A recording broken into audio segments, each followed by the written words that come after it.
Hi, boys and girls. It's Miss Rice with our May Book of the Month. Can you believe we are already at the end of this school year? It has just flown by.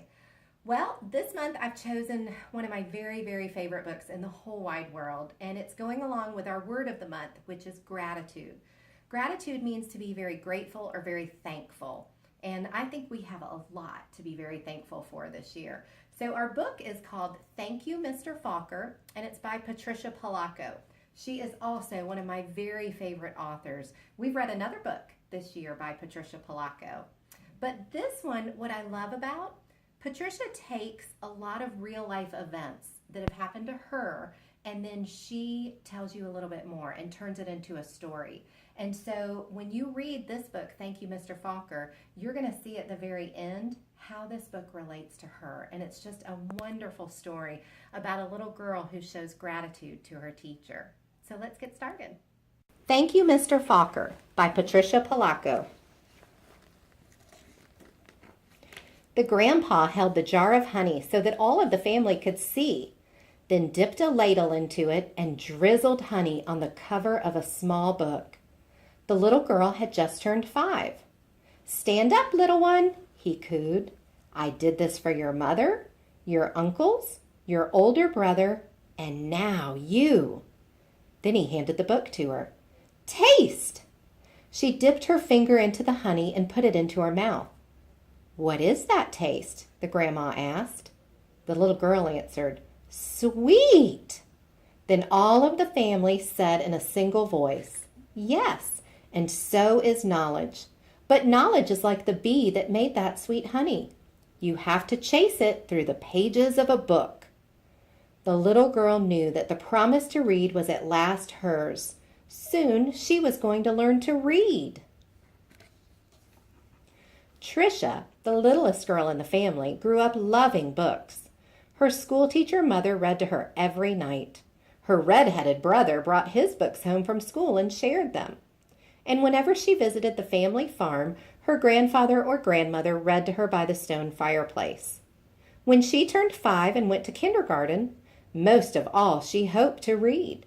Each day she saw the kids in the first grade across the hall reading, and before the year was over, some of the kids in her own class began to read. Not Tricia. Still, she loved being at school because she could draw. The other kids would crowd around her and watch her do her magic with the crayons. "In first grade you'll learn to read," her brother said. In first grade, Tricia sat in a circle with the other kids. They were all holding Our Neighborhood, their first reader, sounding out letters and words. They said, "Be, be, oi, boy," and l, ook, look. The teacher smiled at them when they put all the sounds together and got a word right. But when Tricia looked at a page, all she saw were wiggling shapes, and when she tried to sound out the words, the other kids laughed at her. "Tricia, what are you looking at in that book?" they'd say. "I'm reading," she'd say back to them. But her teacher would move on to the next person. Always, when it was her turn to read, her teacher had to help her with every single word. And while the other kids moved up into the second reader and third reader, she stayed alone in Our Neighborhood. Tricia began to feel different. She began to feel dumb. The harder words got for the little girl, the more and more time she spent drawing. How she loved to draw, or just sitting and dreaming, or when she could, going for walks with her grandmother. One summer day, she and her grandma were walking together in the small woods behind their farm. It was twilight. The air was sweet and warm. Fireflies were just coming up from the grasses. As they walked, Tricia said, "Grandma, do you think I'm different?" "Of course," her mother answered. "To be different is the miracle of life. You see all those little fireflies? Every one is different." "Do you think I'm smart?" Tricia didn't feel smart. Her grandmother hugged her. "You are the smartest, quickest, dearest little thing ever." Right then, the little girl felt safe in her grandma's arms. Reading didn't matter so much. Trisha's grandma used to say that the stars were holes in the sky. They were the light of heaven coming from the other side. And she used to say that someday she would be on the other side, where the light comes from. One evening they lay on the grass together and counted the lights from heaven. You know, her grandma said, all of us will go there one day. Hang on to the grass or you'll lift right off the ground and there you'll be. And they laughed, with both hanging on to the grass. But it was not long after that night that her grandma must have let go of the grass, because she went to where the lights were, on the other side. And not long after that, Trisha's grandpa let go of the grass too. School seemed harder and harder now. Reading was just plain torture. When Sue Ellen read her page, or Tommy Bob read his page, they read so easily that Trisha would watch the top of their heads to see if something was happening to their heads that wasn't happening to hers. And numbers were the hardest thing of all to read. She never added anything right. Line the numbers up before you add them, the teacher would say, but when Trisha tried, the numbers looked like a stack of blocks, wobbly and ready to fall. She just knew she was dumb. Then one day, her mother announced that she had gotten a teaching job in California. That's a long way from the family farm in Michigan. Even though her grandma and grandpa were gone, the little girl didn't want to move. Maybe, though, the teachers and kids in her new school wouldn't know how dumb she was. She and her mother and brother moved across the country in a two-tone 1949 Plymouth. It took 5 days. But at the new school, it was the same. When she tried to read, she stumbled over words. The cat,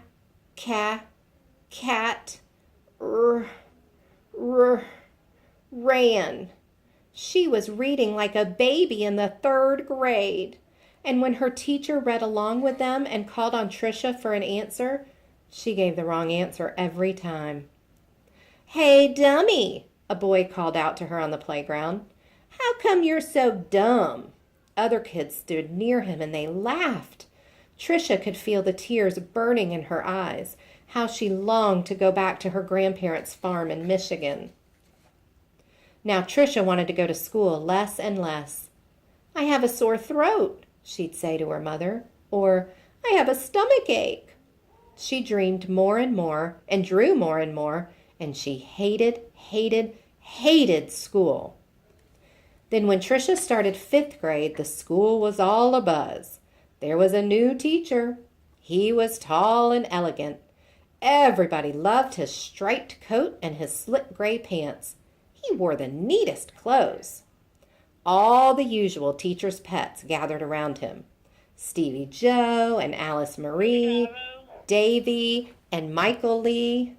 But right from the start, it didn't seem to matter to Mr. Falker which kids were the cutest, or the smartest, or the best at anything. Mr. Falker would stand behind Trisha whenever she was drawing and whisper, "This is brilliant! Absolutely brilliant! Do you know how talented you are?" When he said this, even the kids who teased her would turn around in their seats and look at her drawings. But they still laughed whenever she gave a wrong answer. Then one day she had to stand up and read, which she hated. She was stumbling through a page in Charlotte's Web, and the page was going all fuzzy when the kids began to laugh out loud. Mr. Falker, in his plaid jacket and his butterfly tie, said, "Stop! Are all of you so perfect that you can look at another person and find fault with her?" That was the last day that anyone laughed out loud or made fun of her. All except Eric. He had sat behind Trisha for 2 whole years, but he seemed almost to hate her. Trisha didn't know why. He waited by the door of the classroom for her and pulled her hair. He waited for her on the playground, leaned into her face, and called her Toad. Trisha was afraid to turn any corner for fear that Eric would be there. She felt completely alone. The only time she was really happy was when she was around Mr. Falker. He let her erase the blackboards. Only the best students got to do that. He patted her on the head whenever she got something right, and he looked hard and mean at any kid who teased her. But the nicer Mr. Falker was to Trisha, the worse Eric treated her. He got all the other kids to wait for her on the playground or in the cafeteria or even in the bathroom and to jump out and call her stupid or ugly. And Tricia began to believe them. She discovered if she asked to go to the bathroom just before recess, she could hide under the inside stairwell during her free time and not have to go outside at all. In that dark place, she felt completely safe. But one day at recess, Eric followed her to her secret hiding place. "Have you become a mole?" he laughed, and he pulled her out in the hallway and he danced around her. "Dumbbell, dumbbell, naggity old dumbbell." Tricia buried her head in her arms and she curled up in a ball. Suddenly she heard footsteps. It was Mr. Falker. He marched Eric down to the office, and when he came back he found Tricia. "I don't think you'll have to worry about that boy again," he said softly. "What was he teasing you about, little one?" "I don't know," Tricia shrugged. Tricia was sure Mr. Falker believed that she could read. She had learned to memorize what the kid next to her was reading, or she would wait for Mr. Falker to help her with a sentence, and then she'd say the same thing he did. "Good," he would say. Then one day Mr. Falker asked her to stay after school and help wash the blackboards. He put on music and brought out little sandwiches as they worked and talked. All at once he said, "Let's play a game. I'll shout out letters, and you write them on the board with a wet sponge as quickly as you can." "A!" he shouted. She wiped a watery A. "8!" he shouted. She made a watery 8. 14! 3! D! M! Q! he shouted out. He shouted out many, many letters and numbers, and then he walked up behind her, and together they looked at the board. It was a watery mess. Tricia knew that none of the letters or numbers looked like they should. She threw the sponge down and she tried to run. But Mr. Falker caught her arm and sank to his knees in front of her. "You poor baby," he said. "You think you're dumb, don't you? How awful for you to be so lonely and afraid." She sobbed. "But little one, don't you understand? You don't see letters or numbers the way other people do, and you've gotten through school all this time and fooled many, many good teachers." He smiled at her. "That took cunning and smartness and such bravery." Then he stood up and finished washing the board. "We're going to change all that, girl. You're going to read. I promise you that." Now, almost every day after school, she met with Mr. Falker and Miss Plessy, a reading teacher. They did a lot of things she didn't even understand. At first, she made circles in sand and then big sponge circles on the blackboard, going from left to right, left to right. Another day, they flicked letters on a screen, and Tricia shouted them out loud. Still other days, she worked with wooden blocks and built words. Letters, letters, letters. Words, words, words. Always sounding them out. And that felt good. But though she'd read words, she hadn't read a whole sentence. And deep down, she still felt dumb. And then one spring day, had it been 3 months or 4 months that they had started, Mr. Falker put a book in front of her. She'd never seen it before. He picked a paragraph in the middle of a page and pointed at it. Almost as if it were magic, or as if light poured into her brain, the words and sentences started to take shape on the page as they never had before. She marched them off to... Slowly, she read a sentence, then another, and finally she'd read a paragraph, and she understood the whole thing. She didn't notice that Mr. Falker and Miss Plessy had tears in their eyes. That night, Tricia ran home without stopping to catch her breath. She bounded up the front steps, threw open her front door, and ran through the dining room to the kitchen. She climbed up on the cupboard and grabbed a jar of honey. Then she went into the living room and found the book on a shelf, the very book that her grandpa had shown her so many years ago. She spooned honey on the cover and tasted the sweetness and said to herself, "The honey is sweet, and so is knowledge, but knowledge is like the bee who made the honey.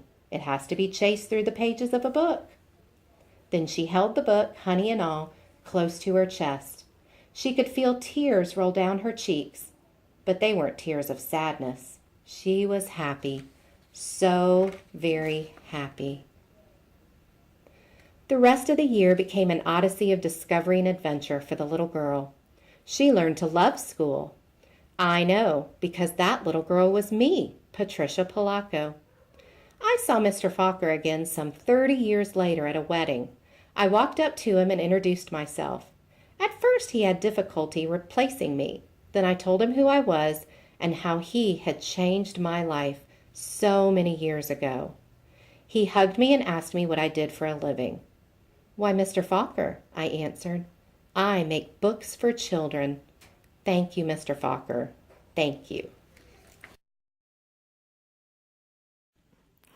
Boys and girls, I hope you enjoyed this book as much as I did. As I told you at the beginning, Patricia Polacco, she's just such an amazing author because she takes her real experiences.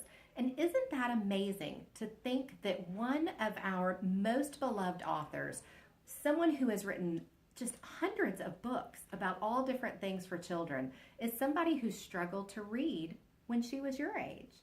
I just think that's amazing that she was able to face that difficulty and turn it around. And she had a teacher who saw that and cared about her. And you have teachers right now who love you and care about you and are working so hard to help you out.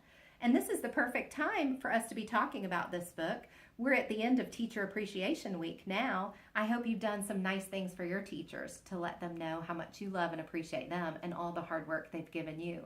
If not, you might want to take time to write them a note or draw them a picture or just give them a hug or a high five and tell them something nice that they've done for you this year.